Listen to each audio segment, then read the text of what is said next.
નમસ્કાર. રાજકોટ શહેરમાં પોલીસે 31 કેસમાં ઝડપી પાડેલા 9.21 લાખ રૂપિયાના દારૂ બિયરના જથ્થાને નાશ કરી દીધો છે.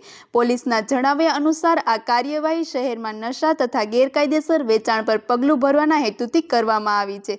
વધુ સમાચાર માટે જોડાયેલા રહો. RP Gujarat news, Rajkot.